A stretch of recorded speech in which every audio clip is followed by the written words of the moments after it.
आज है 21 अगस्त 2023 दिन सोमवार। Welcome back to clean news UP. चलिए देखते हैं उत्तर प्रदेश की 25 फटाफट बड़ी खबरों को। फार्मेसी की बढ़ेंगी 12,000 सीट, 200 से ज्यादा खुलेंगे नए संस्थान। फार्मेसी सेक्टर में रोजगार की बढ़ती संभावनाओं को देखते हुए प्रदेश के संस्थानों में इसकी सीट्स बढ़ाई जा रही हैं। साथ ही बड़ी संख्या में नए संस्थान भी खोले जा रहे हैं। फार्मेसी में युवाओं के रुझान को देखते हुए प्रदेश में इसके संस्थानों की वृद्धि होगी। इसके लिए 200 से अधिक नए संस्थानों में संबद्धता के लिए आवेदन किया है। इसकी प्रक्रिया आखिरी चरण में है। 22 अगस्त से प्रस्तावित नए सत्र की प्रवेश काउंसलिंग से पहले संबद्धता मिली तो डिप्लोमा इन फार्मेसी में लगभग 12,000 सीट्स बढ़ जाएंगी। अब हर मेडिकल कॉलेज में होगी कैंसर यूनिट, सस्ता होगा इलाज, नहीं लगाना होगा दूसरे शहरों के चक्कर। प्रदेश के हर मेडिकल कॉलेज में कैंसर यूनिट स्थापित की जाएगी। यहां मरीजों की स्क्रीनिंग, उपचार और जांच की सुविधा मिलेगी। पैथोलॉजी और माइक्रोबायोलॉजी लैब का उच्चीकरण भी होगा। ये व्यवस्था चरणबद्ध तरीके से लागू की जाएगी। इससे मरीजों को पहले और दूसरे चरण में ही चिन्हित किया जा सकेगा। गंभीर मरीजों को समय से चिकित्सा संस्थानों में रेफर कर उनकी जान बचाई जा सकेगी। लक्ष्य से आगे निकले यूपी के 47 जिले। वन विभाग ने सर्वाधिक 13 करोड़ से ज्यादा पौधे लगाए। मुख्यमंत्री योगी आदित्यनाथ के एक आह्वान पर यूपी के 47 जिलों ने लक्ष्य से अधिक पौधारोपण किया। यूपी में इस बार 36 करोड़ 15 लाख 98,954 पौधे लगाए गए। इसमें सर्वाधिक योगदान सोनभद्र का रहा, जहां 1 करोड़ 49 लाख 73,622 पौधे लगाए गए। तो वहीं झांसी में यह आंकड़ा 1 करोड़ 16,410 का रहा। 14 जनपदों में 101% से अधिक तो कुल 65 जनपदों ने 100% पौधारोपण अभियान के लक्ष्य को प्राप्त किया। मुख्यमंत्री योगी आदित्यनाथ का निर्देश, विकासखंड व जिला स्तर पर बनाए जाएं निराश्रित गो आश्रय स्थल। मुख्यमंत्री योगी आदित्यनाथ ने रविवार को आयोजित एक उच्च स्तरीय बैठक में निराश्रित गौवंश आश्रय स्थलों के प्रबंधन और प्रदेश में दुग्ध उत्पादन व संग्रह की अद्यतन स्थिति की समीक्षा करते हुए आवश्यक दिशा निर्देश दिए। प्रवासी भारतीयों से संबंध बढ़ाने के लिए नीति लाएगी योगी सरकार, केंद्र का भी लिया जाएगा मार्गदर्शन। यूपी मूल के प्रवासी भारतीयों से रिश्ते बढ़ाने के लिए सरकार बहुप्रतीक्षित नीति जल्द लाने की तैयारी कर रही है। अक्टूबर में प्रस्तावित औद्योगिक इकाइयों के सामूहिक शिलान्यास समारोह से पहले इसे मंजूरी दी जा सकती है। नीति को फाइनल करने से पहले केंद्र सरकार का भी मार्गदर्शन लिया जाएगा। सूत्रों ने बताया कि यूपी मूल के प्रवासी भारतीयों को प्रदेश में निवेश के लिए प्रोत्साहित करने और प्रदेश के इच्छुक कामगारों को रोजगार के लिए विदेश भेजे जाने से संबंधित बिंदुओं पर एक नीति बनाने पर लंबे समय से मंथन चल रहा है। हरदोई, जौनपुर सहित 50,000 से 1 लाख की आबादी वाले शहरों का होगा अपना मास्टर प्लान। राज्य सरकार छोटे शहरों के सुनियोजित विकास के साथ ही वहां के नागरिकों को बड़े शहर की तर्ज पर सुविधाएं देगी। इसके लिए 50,000 से 1 लाख की आबादी वाले शहरों के लिए भी मास्टर प्लान बनेगा। इसमें वे शहर शामिल होंगे जहां पर विकास प्राधिकरण नहीं है। क्राइम रोकने के लिए हिंदू पंचांग का सहारा लेगी UP police. Uttar Pradesh police अब अपराध और अपराधियों पर नकेल कसने के लिए पंचांग के अनुसार काम करेगी। उत्तर प्रदेश के डीजीपी ने रात के अंधेरे में होने वाले अपराध पर अंकुश लगाने के लिए जारी किए अपने सर्कुलर में आदेश दिया है कि थाना प्रभारी हिंदू पंचांग की अमावस्या तिथि से 1 सप्ताह पहले और 1 सप्ताह बाद विशेष सतर्कता रखें। इस दौरान हुई घटनाओं की क्राइम मैपिंग कराई जाए। डीजीपी ने अपने सर्कुलर के साथ हिंदू पंचांग की कॉपी भी सभी अफसरों को भेज दी है। अब और भी तेज दौड़ेगा बुलडोजर। अपराधियों की संपत्ति पर बुलडोजर चलाना हुआ आसान। प्रदेश में अपराधियों की संपत्ति को जब्त करने के लिए केवल एक मुकदमा होना पर्याप्त है। उच्चतम न्यायालय और उच्च न्यायालय के निर्देशों के बाद किसी भी अपराधी के खिलाफ यदि केवल एक मुकदमा दर्ज है तो भी उस पर उत्तर प्रदेश गिरोहबंद और समाज विरोधी क्रियाकलाप अधिनियम के तहत कार्यवाही की जा सकेगी। बता दें कि इस अधिनियम के तहत पुलिस अपराधियों की संपत्तियों को जब्त करती है। अपराध के जरिए अर्जित इन संपत्तियों पर बुलडोजर भी चलाया जाता है।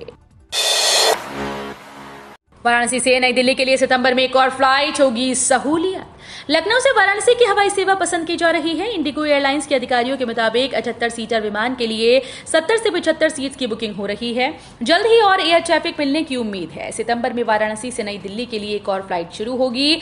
आकाशा एयरलाइंस की ओर से नई फ्लाइट की शुरुआत की जाएगी। इसके लिए एयर ट्रैफिक का सर्वे हो चुका है।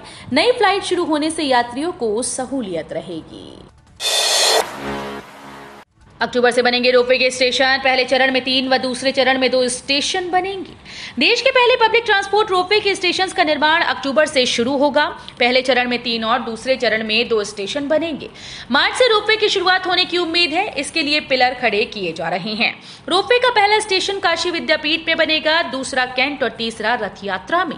स्टेशन आधुनिक सुविधाओं से लैस होंगे। दूसरे चरण में गिरिजाघर और गोदौलिया में स्टेशन बनाए जाएंगे। काशी में तैयार होगा युवाओं के वैश्विक विकास का खाका। G20 से पहले काशी में Y20 समिट से वैश्विक विकास का रोड मैप तैयार होगा। तकनीकी विकास, नवाचार समेत कई विषयों पर युवा प्रतिभागियों ने मंथन किया। देश विदेश से आए प्रतिभागियों के विचारों को शामिल कर 4 दिवसीय सम्मेलन का फाइनल ड्राफ्ट तैयार हो गया, जिस पर चर्चा के बाद उस दिशा में आगे की कार्रवाई की जाएगी। रुद्राक्ष कन्वेंशन सेंटर में चल रहे सम्मेलन के तीसरे दिन खुले सत्र में युवाओं ने अमृतकाल को सशक्त बनाने पर अपने विचार रखे। भारत नेपाल सीमा पर 64 किलोमीटर हाईवे निर्माण करेगी योगी सरकार। मुख्यमंत्री योगी आदित्यनाथ के निर्देश पर भारत नेपाल सीमा पर 1621 करोड़ रुपए की लागत से 64 किलोमीटर सड़क का निर्माण होगा। गृह मंत्रालय ने 13 वर्ष बाद भारत नेपाल सीमा पर सड़क बनाने की सैद्धांतिक सहमति दी। इससे भारत नेपाल सीमा पर 7 जिलों में सड़क का निर्माण होगा। 11 अंडरपास और फ्लाईओवर भी बनेंगे। पीलीभीत में पिलर संख्या 7, बंदरभोज पिलर संख्या 42, शारदापुरी बाजार घाट तक 39 किलोमीटर सड़क बनने से दर्जनों गांव के निवासियों का सफर आसान होगा। प्रशासनिक फेरबदल, आईपीएस अधिकारियों के तबादले, इन्हें मिली एटीएस की जिम्मेदारी। राज्य में तबादले का दौर जारी है। बड़ी संख्या में अधिकारी कर्मचारियों को नवीन पदस्थापना सौंपी जा रही है। इसी बीच एक बार फिर से बड़ा प्रशासनिक फेरबदल में 9 अधिकारियों को तत्काल प्रभाव से पदभार ग्रहण करने के निर्देश दिए गए। उत्तर प्रदेश शासन द्वारा आईपीएस अफसरों के तबादले किए गए। मोहित अग्रवाल को एटीएस की जिम्मेदारी सौंपी गई। इसके साथ ही एडीजी एटीएस नवीन अरोड़ा का भी तबादला किया गया। इसमें कई शहरों के पुलिस कमिश्नर और अपर पुलिस महानिदेशक को इधर से उधर किया गया। जूनियर असिस्टेंट और क्लर्क के पदों पर होंगी भर्तियां। उत्तर प्रदेश अधीनस्थ सेवा चयन आयोग ने प्रदेश में कनिष्ठ सहायक और क्लर्क के पदों पर आवेदन आमंत्रित किए हैं, जिसमें प्रदेश में विभिन्न विभागों में इन पदों पर वैकेंसी भरी जाएंगी। जो विद्यार्थी कनिष्ठ सहायक और क्लर्क के पद पर अपना आवेदन करना चाहते हैं, वो जल्द से जल्द अपना आवेदन कर दें। यूपी SSSC ने अपनी ऑफिशियल वेबसाइट पर पूरी जानकारी प्रदान कर दी है। अलीगढ़ में आज बंद रहेंगे स्कूल कॉलेज। अमित शाह और सीएम योगी के कार्यक्रम के चलते डीएम ने जारी किए आदेश। केंद्रीय गृह और सहकारिता मंत्री अमित शाह और सूबे के मुख्यमंत्री योगी आदित्यनाथ सोमवार को अलीगढ़ का दौरा करेंगे। उनके साथ केंद्र और प्रदेश के विभिन्न दिग्गज नेता भी बाबूजी की श्रद्धांजलि सभा में शामिल होने के लिए नुमाइश मैदान पहुंचेंगे, जिसके चलते प्रशासन ने भारी सुरक्षा व्यवस्था की। वीवीआईपी कार्यक्रम के साथ ही आज श्रावण मास का सोमवार भी है, जिसके चलते बड़ी संख्या में श्रद्धालु शिव मंदिरों में जुटेंगे। बीएसपी चीफ के उत्तराधिकारी का फैसला। अब मायावती के भतीजे आकाश आनंद का होने वाला है आखिरी टेस्ट। बसपा की बागडोर अपने हाथों में रखने वाली मायावती अब अपनी पार्टी की जिम्मेदारी अपने भतीजे आकाश आनंद के कंधों में डालती दिख रही हैं। उन्होंने 4 राज्यों में होने वाले विधानसभा चुनाव का उत्तरदायित्व आकाश को सौंपकर उन्हें आगे बढ़ाने में जुट गई हैं। जानकार बताते हैं कि वो अपनी सेकेंड लाइन की लीडरशिप को धीरे धीरे तैयार कर रही हैं। टमाटर के बाद अब इस चीज का निर्यात करेगा नेपाल। प्रचंड सरकार कर रही है भारत से बातचीत की तैयारी। भारत में टमाटर की कीमतों को थामने के लिए नेपाल से टमाटर का आयात किया जा रहा है। इसकी वजह से देश में उफान भर रही टमाटर की कीमतों को थामने में मदद मिली। अब नेपाल एक अन्य मोर्चे पर भारत को निर्यात की तैयारी कर रहा है। ये क्षेत्र है बिजली निर्यात का। नेपाल भारत को अगले 10 साल तक बिजली का निर्यात करने का इच्छुक है। इसके लिए वहां की सरकार भारत से बातचीत आगे बढ़ाना चाह रही है। संविदा कर्मियों का मनमाना स्थानांतरण नहीं कर पाएंगे अधिकारी, निर्देश जारी। उत्तर प्रदेश में संविदा कर्मियों का स्थानांतरण अब मनमाने तरीके से नहीं होगा। इसके लिए मिशन निदेशक ने सभी जिलाधिकारियों को पत्र जारी कर नियम के खिलाफ तबादला न करने के निर्देश जारी कर दिए हैं। दरअसल लखीमपुर खीरी, लखनऊ, बुलंदशहर, गोंडा और बाराबंकी में राष्ट्रीय स्वास्थ्य मिशन के तहत तैनात बीपीएमयू के संविदा कर्मचारियों का स्थानांतरण जिले में ही एक ब्लॉक से अन्य ब्लॉक में नियमों के विपरीत कर दिया गया था। किसानों को राहत, डीएपी खाद में भारी गिरावट, अब इतने में मिलेगी खाद की बोरी। सभी किसान भाइयों को बड़ी खुशखबरी है क्योंकि डीएपी का भाव गिर चुका है। आप बहुत ही कम दामों में डीएपी खाद का बोरिया मिलेगा। सभी किसान भाइयों के लिए ये बहुत बड़ी खबर है क्योंकि डीएपी खाद का भाव गिर चुका है। किसान भाइयों के लिए डीएपी खाद का प्रयोग करना काफी ज्यादा आवश्यक है। साधारण बनेंगी रोडवेज की एसी जनरत बसें। रोडवेज की एसी जनरत बसें साधारण बस के रूप में सड़कों पर फर्राटा भरती नजर आएंगी। एक जनरत बस साधारण हो गई है। 10 और एसी जनरत बसों को साधारण बनाने की तैयारी परिवहन निगम के जिम्मेदार कर रहे हैं। भुगतान न होने के कारण करीब 8 माह पहले एसी जनरत बसों की मरम्मत करने वाली फर्म ने काम करना बंद कर दिया था। इसके बाद रोडवेज की जनरत बसेस की हालत बिगड़ने लगी। खराब होने के बाद समय से मरम्मत नहीं हो पा रही है।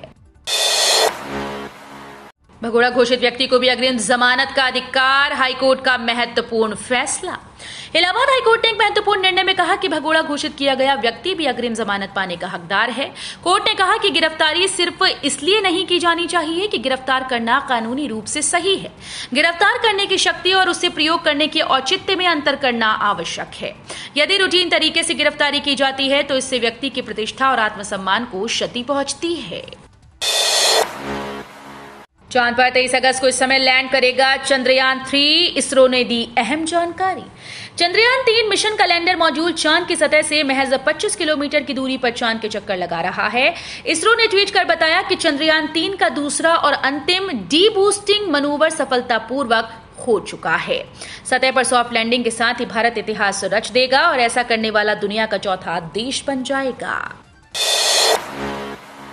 जीआईसी में प्रवक्ता पद के चयनितों का अभिलेख सत्यापन 26 अगस्त को जारी की गई श्रेष्ठता सूची। प्रवक्ता राजकीय इंटर कॉलेज परीक्षा 2020 की अवशेष श्रेष्ठता सूची में चयनित 17 अभ्यर्थियों का अभिलेख सत्यापन 26 अगस्त को सुबह 10 बजे से उत्तर प्रदेश लोक सेवा आयोग परिसर में होगा। आयोग ने 17 अगस्त को महिला श्रेणी की अवशेष श्रेष्ठता सूची जारी की थी, जिसमें 9 विषयों जीव विज्ञान, रसायन विज्ञान, हिंदी, अंग्रेजी, गणित, इतिहास, वाणिज्य, संस्कृत और भूगोल विषय में अभ्यर्थियों को चयनित घोषित किया गया था। पुरानी पेंशन बहाली के लिए शिक्षकों ने रखा उपवास, कहा नहीं मानी गई मांग तो अक्टूबर में करेंगे आंदोलन। पुरानी पेंशन बहाली के लिए वाराणसी के माध्यमिक विद्यालयों के शिक्षकों ने रविवार को भारत माता मंदिर परिसर में उपवास रखकर विरोध जताया।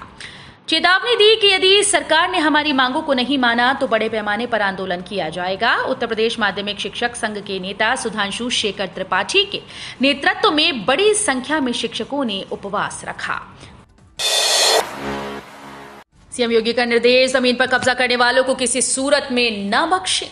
मुख्यमंत्री योगी आदित्यनाथ ने जन शिकायतों के त्वरित निस्तारण के लिए अधिकारियों को निर्देश दिया है। रविवार को अपने सरकारी आवास पर जनता दर्शन कार्यक्रम में मुख्यमंत्री ने आमजन से मुलाकात कर उनकी समस्याएं सुनी। जनता दर्शन में प्रदेश के विभिन्न जिलों से लगभग 190 फरियादियों की उपस्थिति रही। इस दौरान मुख्यमंत्री ने अधिकारियों से कहा कि हर पीड़ित के साथ संवेदनशील व्यवहार अपनाते हुए उसकी मदद की जाए। तो ये थी आज की 25 फटाफट बड़ी खबरें। अगर आपको न्यूज पसंद आई हो तो वीडियो को लाइक और शेयर जरूर करें। धन्यवाद।